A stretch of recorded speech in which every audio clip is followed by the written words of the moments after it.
Hello, and thank you all for your presentations today. That was lovely. I do have one question for the panel, which hopefully will tie everything together to some extent, because all your presentations talk about specific values and virtues that the founders were really trying to perpetuate, whether it was honor, martial values, or prudence. And as Jeannette Richards said, perhaps as educators we can teach about models of statesmanship or heroes to build these type of values within our classrooms. So I was wondering if you could all come up with an example of a historic figure or person that we could teach about in the classroom. I know it's a very long list, but if you could pick one and briefly explain why, that would be great. Thank you. I guess I'll start. I will suggest a lesser known American founder, or he's well known, but he's not always thought of as an American founder, and that's Daniel Boone. Generally regarded as a redneck folk hero, and he should be, he deserves that.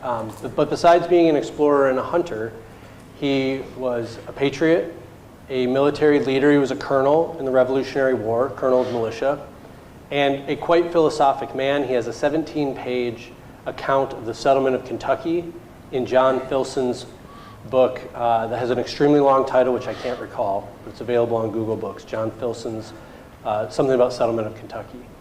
And Boone talks about what is necessary to bring civilization to wilderness and what is necessary to maintain it. It's a briskly written, very modest. He's humble. If you go to the National Park Service, they have an annotated version which describes the true extent of his exploits. He's pretty modest about his own achievements. But he fought the elements, he fought Indians, he fought the British, and he loved his family, he loved his neighbors, and he was a builder. So there, Daniel Boone might be fun for school children to read about. Not well known as a statesman or founder, but I say he belongs in that company. I should probably say Sam Houston, since I'm from the University of Houston, a local boy in some sense. But I would also recommend John Quincy Adams himself, a kind of forgotten founder, in many ways the last of the founding fathers. I tried to indicate just quickly some of the ways in which he attempted to continue and complete the founding by in a generation past the start of the nation, reminding people that they had to return always to these principles and revive them and keep them alive. But also just in his very career. At 14, he was assigned to attend the minister to Russia. And from that moment on, his life was one of dedication to country and service to the nation. He's also, as you know, after being president, he returned to the House, where he argued frequently against the gag rule. He argued in defense of the Amistad mutineers. And he also delivered another July 4th speech in which he tied the completion of the founding to the abolition of slavery. And this is in 1937. And he did it by saying that it was the only way that the principles of the Declaration could be fully fulfilled.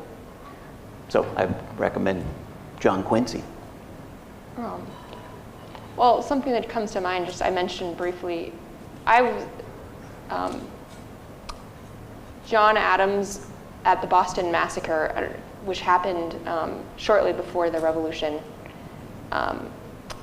There was a huge amount of public pressure in the city of Boston to just huge outcry and anger against the soldiers.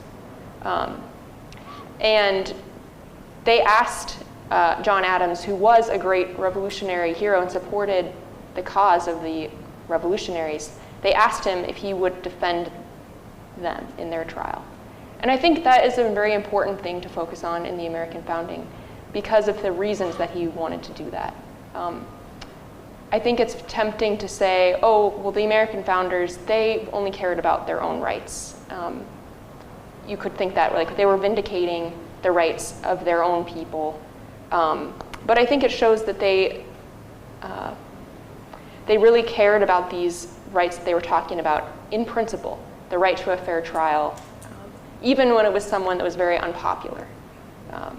So I think John Adams is someone, for many reasons, really worth talking about. There's many others, obviously, but that's just an incident which comes to mind.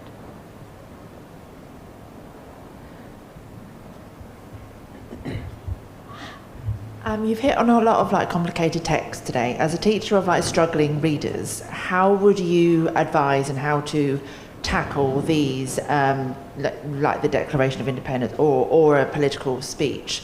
We see a lot in standardized tests. Students don't have the background knowledge to really understand the context of those texts. So what would be some strategies or advice that you would give teachers in how to get, not just for testing purposes, but in general to understand the context of these speeches and other historical documents? I'd start by saying, with the Declaration of Independence, it's such a short work. It fits on one page, front and back. And of course, you could use it as an occasion to talk about the colonial experience, to talk about all the things that led up to the Declaration itself. But you can also just look at it in and of itself as a primary source. The language of Jefferson moves from these sentences, which they are not long and rambling. They're very clear in the style that he's using, although he can vary the style. So when in the course of human events it becomes necessary for one, it's a very long opening. But even just getting students to focus on that first sentence, which usually is skipped and you go straight to the more famous one. You ask them a simple question: what is the subject and verb of this sentence? Respect requires. That's the subject and verb of this sentence. So even at a sentence level, you can break it down and say, well, this respect that is required is for the opinions of mankind. So this document isn't just a historically bound, timely one declaring in this particular situation what we find we must do, but rather it's speaking to the world, and as I tried to argue, speaking to the world not just about what they're doing, but the principles that are guiding what they're doing. And those are, as they say, self-evident truths, but also foundational for understanding all good government, not just what will be, they hope, the good governments of the free and independent states and eventually of the federal union.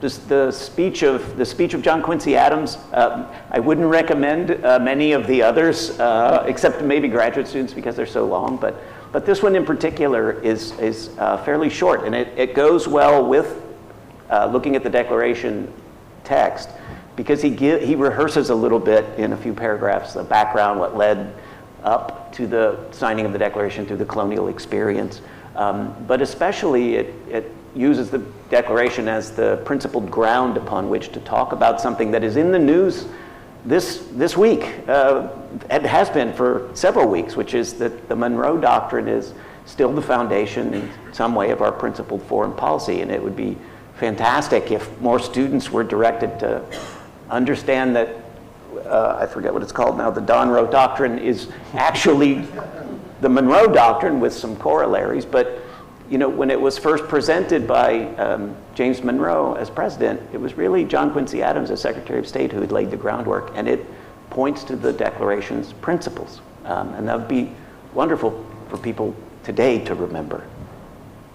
My recommendation. I would reiterate, don't skip the grievances. Some of the grievances seem redundant. You have Dr. Spalding's book, which is going to do an excellent job of providing guidance and the historical facts behind them. But many of those grievances talk about very real and particular violations of rights. Ravaged our towns, burnt our coasts, destroyed the lives of our people. Bringing it to your students is something that is about real humans, real human experience, flesh and blood. That makes the principles mean more to them, and remind them that this is a great historical document. It's a great explanation of principles, probably the greatest political expression of principles, but it's their document. They own it. They're the people who live under it. So it's a real thing. People really bled and died, and that continues with the students. So give them kind of that emotional investment in the patriotism as well as the rational investment in it. Go ahead. I just want to double down on that and say, absolutely teach the grievances. And not just because they're the sort of hammering way that Jefferson in those very short declarative sentences is saying that he has refuted, that he has failed. It arouses indignation against the tyranny, not only for the violation of rights, but for the way in which the king who might have been fit to rule over a free people has made himself unworthy. But I would also recommend that you ask students to take the grievance, which points to a violation of right, and flip it around and say, what exactly is the principle that they are trying to adhere to, that the king has abandoned, and in abandoning it, he has begun to violate their rights. And so you turn it into not just a spirited arousal of all the wrongs done, but the rights that they were trying to defend in the form of principles. I guess I would say, I want to reiterate what you were saying about just kind of going through the grammar of a sentence together. I think that's really helpful. I think it also emphasizes the point that literacy class is civics class. You have to know how to read in order. But I also think one thing that I've struggled with with teaching is that I always think, oh, there's so much that I want to cover. But I think that even if you can just work through a short text and really just understand,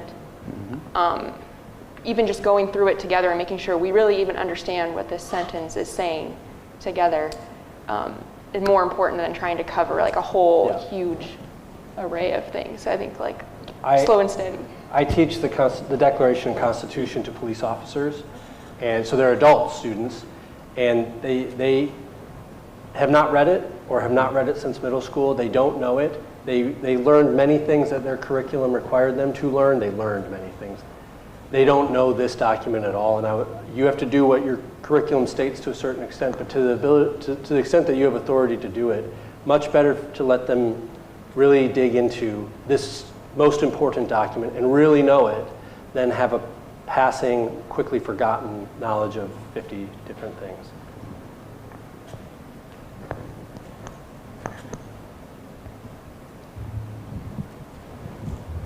Thank you all for being here. And since we're talking about virtue, thank you for the virtue of humility, as it took me a few hours to read this John Quincy speech.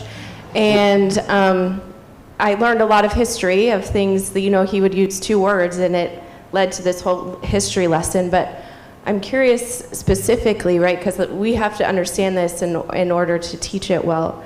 The Latin, so I found that this was referring to the Aeneid that's at the end of the speech. But even when translated to English, I have to be honest, I don't quite understand what it means. So others shall hammer out breathing bronzes more softly or smoothly. So can you help me to understand that? Yes. Quincy Adams was himself well-educated, but this would have been a well-known reference in Virgil's Aeneid. There are passages from Virgil's poetry, both the Aeneid and his odes, that appear in a short form in various places in the founding. And you find it, for example, on the back of the dollar bill. The phrases that are there in Latin are from Virgil. So it was a text that was well known. But that particular section that he's quoting is this culmination in Book 6 of Virgil's Aeneid, where Aeneas is in the underworld talking to the shade of his father, and his father is telling him the future history of Rome, which is to come. And it culminates in this rousing imperial claim of the Romans, that they are going to not pound out the bronze, meaning create beautiful statues like the Greeks. They're not going to speak as fluently as the Greeks, but they have other arts, and their arts are to rule peoples and to bring law and order to an empire. So Quincy Adams is saying that's not what we do. That's not the case for us. So just as Virgil had said to the Romans, let the Greeks have their arts of culture and civilization and rhetoric and sculpture, but we're going to exercise the art of ruling, but that was understood as empire. And specifically in this speech, he's saying, we are not an empire. We go not in search of monsters to destroy or territories to acquire, but rather we want to be an example of the principles upon which we are founded. And then he ends by saying, you other nations, go thou and do likewise for yourselves, rather than us ruling over you. So he's citing Virgil, but he's also separating what he sees as American foreign policy from what became Roman imperialism. If I could ask one last question, I was inspired by the previous question about how to ask questions or engage a document in the classroom, and the response on the Declaration prompted a question in my mind, which is the title of this grant is Invigorating Liberty and Self-Governance. And to what extent are the ideas that you're putting forward this morning relevant for self-governance in the classroom? And so is there a way that what you've been talking about might inspire students on individual behavior in the classroom and creating the environment that they want to have in order to learn?